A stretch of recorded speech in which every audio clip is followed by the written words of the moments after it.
नमस्कार दोस्तों, कैसे हैं आप सब लोग। आपका स्वागत है हमारे चैनल पे।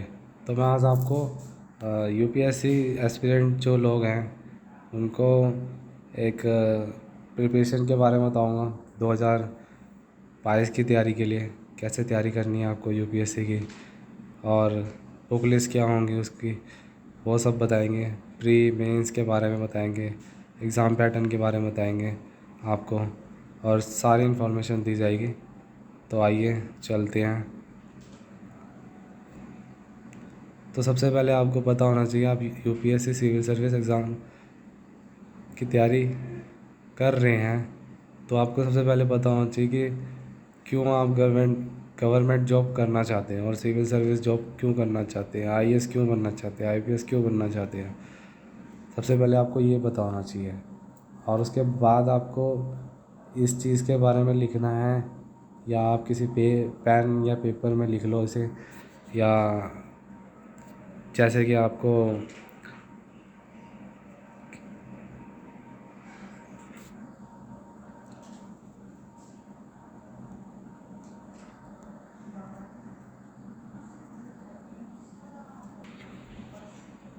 आप इस चीज़ को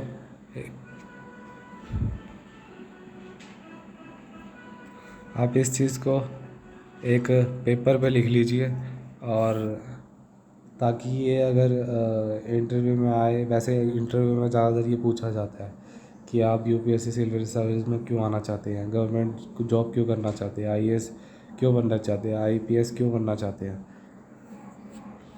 तो आपको ये सब पता होना चाहिए।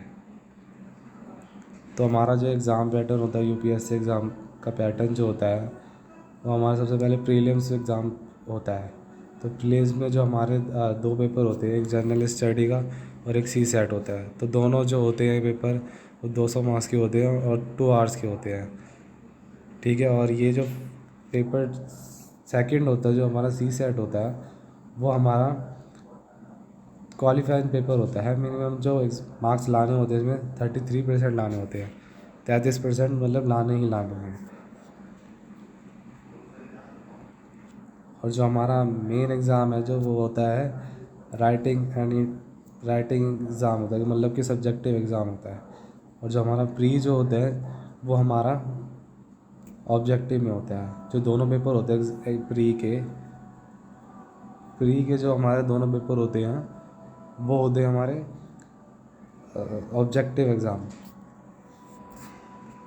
और जो हमारा मेंस का होता है वो हमारा होता है सब्जेक्टिव एग्ज़ाम, मतलब लिखना होता है उसमें। तो वो हमारे होते हैं 9 पेपर होते हैं पूरा टोटल जो होते हैं। और जो हमारा मतलब कि जो 7 पेपर जो होते हैं वो हमारे जीएस के होते हैं, और जो 2 पेपर होते हैं वो हमारे, एक होता है हमारा इंग्लिश लैंग्वेज, मतलब इंडियन लैंग्वेज का होता है, वो 300 मार्क्स का होता है। और जो हमारा उसमें होता है एक इंग्लिश का होता है 300 मार्क्स का। और जो हमारा इंटरव्यू होता है वो 275 मार्क्स का होता है। तो आप जैसे कि आप देख रहे हैं पेपर 1, पेपर 2, पेपर 3, पेपर 4, 5, 6, 7, ये हमारे जो पेपर होते हैं वो हमारे 250 मार्क्स के होते हैं सारे। पहला जो हमारा पेपर होता है वो ऐसे राइटिंग का होता है। उसके बाद जो हमारा जीएस स्टडी आता है, Indian heritage and culture, history and geography of the world and society. और जो हमारा पेपर 3 होता है वो हमारा governance, constitution, polity, social justice and international relation. और जो हमारा पेपर 4 होता है वो हमारा होता है technology, economics, development, biodiversity and environment, security and disaster management. और जो हमारा पेपर 5 होता है वो होता है हमारा एथिक्स, इंटीग्रिटी एंड एप्टीट्यूड। और जो हमारा पेपर 6 होता है वो ऑप्शनल होता है, वो सेलेक्ट करने होते हैं आप कौन सा सब्जेक्ट लेना चाहते हैं। History, anthropology and politics, economics, mathematics, science. Medical से जो होंगे वो लोग साइंस लेते हैं। तो आगे चलते हैं। और जो ज़्यादातर जो होता है हमारा ज़्यादातर जो हमारा प्री का एग्ज़ाम होता है वो जून में होता है, तो आसपास ही होता है। तो जो कॉलेज या स्टूडेंट है, या जो यूपीएससी एस्पिरेंट है, उनको ये बता दूँ कि जो पूरा 1 साल का वक्त लगता है प्रीलिम्स में, जैसा कि हमारा जून में स्टार्ट होता है, फिर जो मेंस होता है वो हमारा सितंबर अक्टूबर में स्टार्ट होएगा, और जो इंटरव्यू होता है वो जैन और फेब में होता है।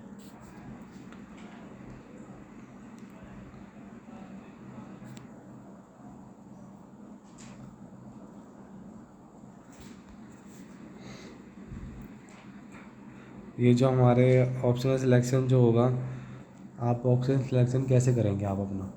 पहले तो आप 3 मंथ सारे सब्जेक्ट पढ़िए, मतलब कि जो जो आपके यूपीएससी का सिलेबस है, या आप अपना जो बैकग्राउंड है आपका ग्रेजुएशन का, उसको साथ चलते हुए अपना ऑप्शनल सेलेक्ट करें। मतलब कि अगर आप कॉलेज में पॉलिटिकल साइंस ले रखी है तो आप यूपीएससी में पॉलिटिकल साइंस ही ले, ताकि आपको आगे बेनिफिट हो, ताकि आपको इजीली एग्ज़ाम पास कर सकें।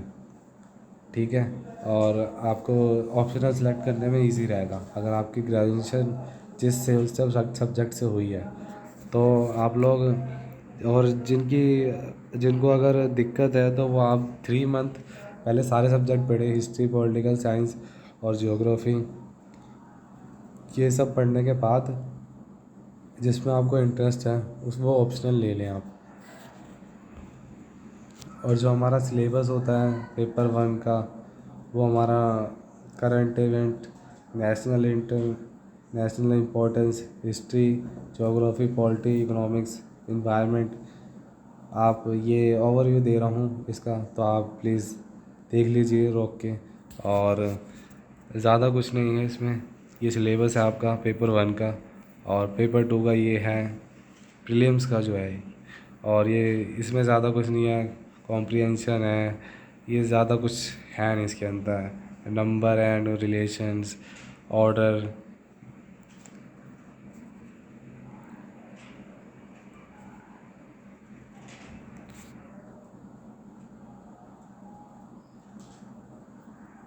जो इसकी बुक्स है ना, जैसा कि आपको प्रीलिम्स के लिए अगर करनी है तैयारी, तो आप टीएमएच और आर एस अग्रवाल, अरिहंत, इन तीनों में से एक बुक पढ़ सकते हैं अगर आपको प्री की तैयारी करनी है तो। और प्री के लिए मेन जो इम्पोर्टेंस बुक है वो यही है, इनमें से एक कोई भी पढ़ लीजिए। ठीक है, ये प्रीवियस क्वेश्चन पेपर जो आते हैं वो कर लीजिए बस। और जो हमारा सबसे पहले हम करंट अफेयर पे ज़्यादा ध्यान देंगे। यूपीएससी का जो मेन पर्पस होता है, करंट अफेयर से आते ही आते हैं क्वेश्चन। तो करंट अफेयर के लिए हमारा जो द हिंदू या योजना मैगज़ीन, इंडिया ईयर बुक, और any monthly current affair magazine या वीडियो देख लीजिए। तो द न्यूज़पेपर पढ़ना ज़रूरी है, और योजना मैगज़ीन तो पढ़नी ही पढ़नी है। और इंडिया ईयर बुक जो आती है वो 1 साल में एक बार ही आती है, तो आप वो पढ़ सकते हैं। और या वीडियो देख सकते हैं आप। और जो हमारा करंट अफेयर में पढ़ना क्या होता है, मतलब कि एक पॉलिटिक्स रिलेटेड जो पढ़ना होता है यही सब होता है, और ज़्यादा कुछ है नहीं। और science and tech and defence, art and culture, international relation, यही सब हमारा करंट अफेयर में पढ़ना होता है जो मेन होता है।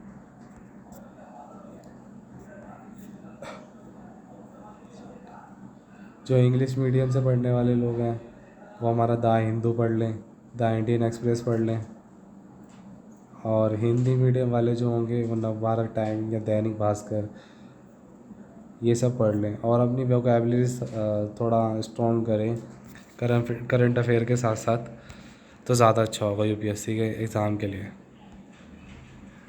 और जो हमारी बुक लिस्ट होगी जो प्रीलिम्स के लिए होगी, वो हमारी हिस्ट्री जो है वो होगी आपके जो ओल्ड एनसीईआरटी है, 11th क्लास की एनसीईआरटी, और 11th और 12th अगर आप ओल्ड पढ़ना चाहते हैं तो आप ओल्ड ले लें, वैसे ज़्यादातर बेटर रहेगा ओल्ड। जो एंशियंट के लिए होगा वो हमारा ओल्ड एंशियंट 11th के लिए, और 11th क्लास की। जो और जो मेडिवल की जो होती है, मेडिवल हिस्ट्री के लिए वो हमारा से लेके 8 क्लास तक की एनसीईआरटी पढ़नी होगी आपको, थीम ऑफ वर्ल्ड हिस्ट्री। तो या अब इनमें से सबसे अच्छा है वो तमिलनाडु बोर्ड की बुक पढ़ें 6 से 12th क्लास तक की। ठीक है, फिर इसके बाद spectrum, brief history of modern India, ठीक है, और Bipin Chandra, India struggle for independence. ठीक है, ये सब आपको पढ़नी पड़ेगी हिस्ट्री में। और जो आगे आते हैं फिर ज्योग्राफी। ठीक है, इसमें एनसीईआरटी हमारी 6 से 10th ये सारी पढ़नी है, और 11th तो 12th, और GC Leong physical geography GC Leong पढ़नी है। Geography of India by Majid Hussain, Oxford atlas, ये तो मेन ही है आपकी, ये तो आपको अपने साथ रखनी है ज्योग्राफी में। और आपका मैप तो ज़रूरी है। अगर आप मैप जो भी आप कहीं भी कुछ भी पढ़ते हैं, कहीं भी आपने किसी भी स्टेट का या किसी भी सिटी का या किसी भी जगह का देखना है कि मैप कहाँ है, मैप में कहाँ है वो, तो आपको मैप की ज़रूरत पड़ेगी।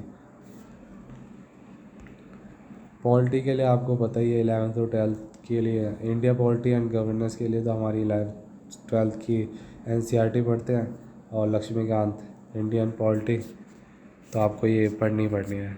सबसे बेस्ट यही है आपके लिए, लक्ष्मीकांत इंडिया पॉलिटी। इकोनॉमी में जो हमारा आता है वो एनसीईआरटी 11th से 12th आता है क्लास की, जो एनसीईआरटी पढ़नी पड़ेगी हमें। ठीक है, और Indian economic by Ramesh Singh, ये पढ़नी है। Sanjeev Verma, Indian economic basic understanding के लिए, मतलब संजीव वर्मा की जो बुक है वो हमारी इंडियन इकोनॉमिक्स के बेसिक अंडरस्टैंडिंग के लिए पढ़नी पड़ेगी आपको। ये सब मैं जितनी बुक बता रहा हूँ आपको, ये सारी पढ़नी है, ये बहुत ज़रूरी है। अगर आपको यूपीएससी क्लियर करना है 1 साल के अंदर तो आपको ये सारी बुक पढ़नी पड़ेगी। या आप किसी खुद कोचिंग क्लास के नोट्स पढ़ सकते हैं, अगर आपको लगता है जैसे विज़न आईएएस या स्टडी आईक्यू, या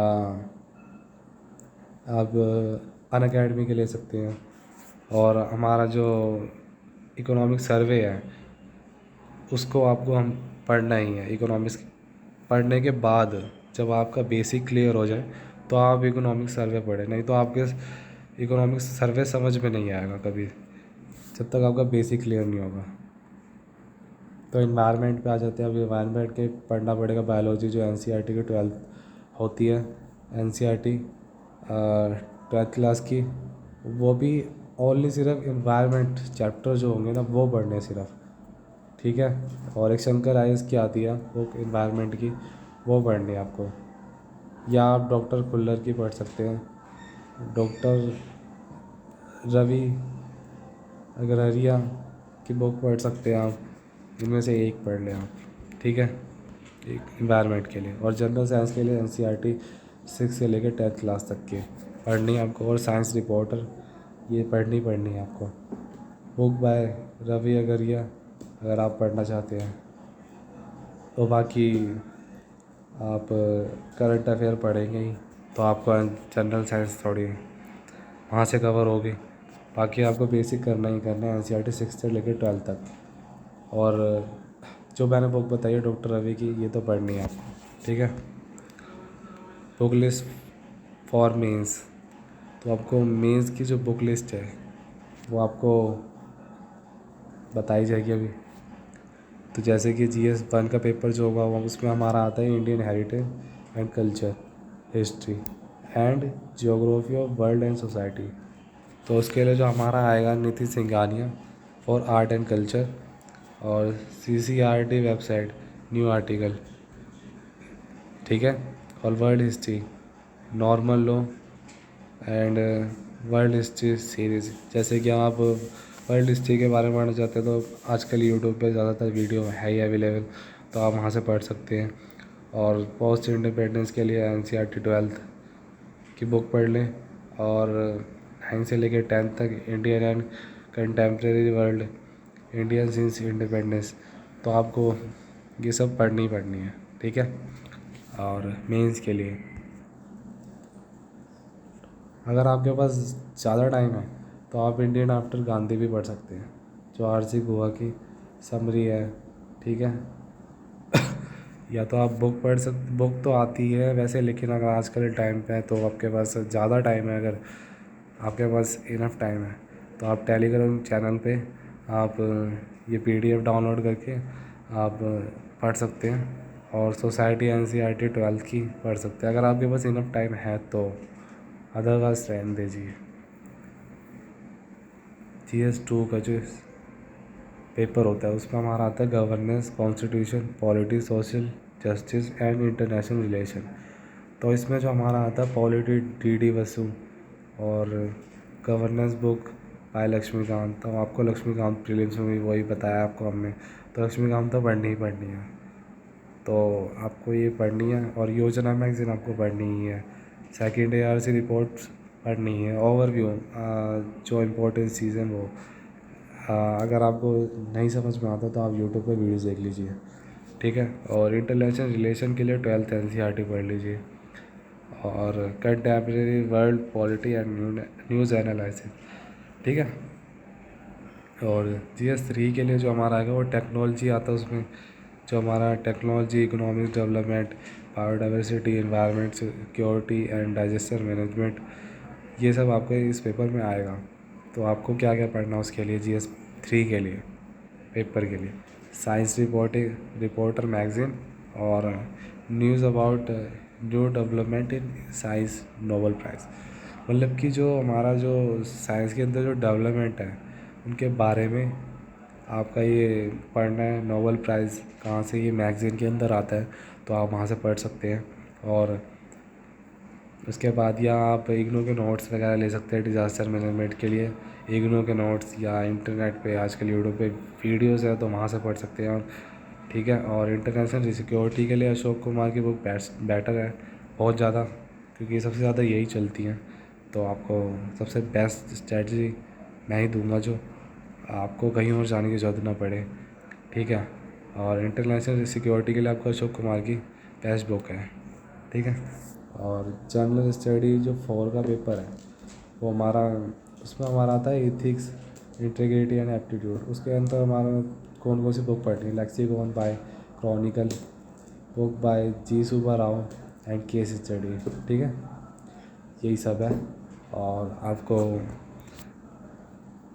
अगर आपको किसी भी तरह की प्रॉब्लम है तो आप प्लीज़ कमेंट करके बताइए, और आपको हम जवाब देंगे किसी भी तरह की। अगर आपको ऑप्शनल में दिक्कत है तो ऑप्शनल में मतलब हम आपकी हेल्प करेंगे हर तरह की, ठीक है। फिर आपको ऐसे के लिए आपको आंसर राइटिंग प्रैक्टिस तो करनी है मेंस के लिए। आपको प्रीवियस क्वेश्चन पेपर पढ़ने पड़ेंगे, आपको प्रीवियस पेपर में तो क्वेश्चन पेपर तो करने ही हैं, ठीक है। आपको जो हमारा ऐसे में आता है वो हमारा social issues, pollution, women empowerment, energy related issues and digital India, तो ये सब के बारे में आपको पढ़ना ही पढ़ना है। आप जब भी न्यूज़ पढ़ते हैं तो आपको वहाँ पर आर्टिकल्स बहुत सारे आते हैं, तो हम वहाँ से कुछ ना कुछ मतलब पढ़ें और उसे प्रैक्टिस करें। और जब भी आप प्री और मेंस की तैयारी करें तो जब भी प्री का पेपर आए तो आप सबसे पहले प्री के 1 मंथ पहले आपको सबसे पहले प्री की तैयारी करनी है। मेंस की तैयारी आप उस टाइम नहीं करेंगे। जब प्री का एग्ज़ाम होने वाला हो 1 महीने पहले आपको सिर्फ प्री और प्री की तैयारी करनी है सिर्फ, समझिए स्टूडेंट्स। और उसके बाद जब मेंस का हो तो आपको 2 मंथ पहले या 1 मंथ पहले, आपको 2 मंथ पहले लेके चलो आप सबसे ज़्यादा मेंस के लिए, क्योंकि आंसर राइटिंग प्रैक्टिस बहुत ज़्यादा करनी पड़ती है। तो आप 2 मंथ पहले आप आंसर राइटिंग प्रैक्टिस करोगे और सिर्फ मेंस के लिए तैयारी करनी है, ठीक है। बाकी आप इंटरव्यू के लिए तैयारी उसके बाद करोगे ही करोगे, ठीक है। बाकी आप इंग्लिश और लैंग्वेज का जो पेपर होता है वो हमारा, उसके लिए आप प्रैक्टिस कर सकते हैं प्रीवियस पेपर से, ठीक है। लैंग्वेज और इंग्लिश का पेपर जो होता है हमारा उसके लिए। और ऑप्शनल के लिए आपका क्या चॉइस करते हैं आप, कौन सा चूज़ करते हैं आप, वो आपके ऊपर है, ठीक है। अगर उस ऑप्शनल से लेके अगर आपको कोई वीडियो चाहिए तो वो आप हमें बता दीजिए, ठीक है। हम आपको वो वीडियो बना के सकेंगे तो बना देंगे, और नहीं तो आपको हम कमेंट पे जवाब दे देंगे, ठीक है। Thank you so much and subscribe the channel अगर if you like the video. Thank you, bye.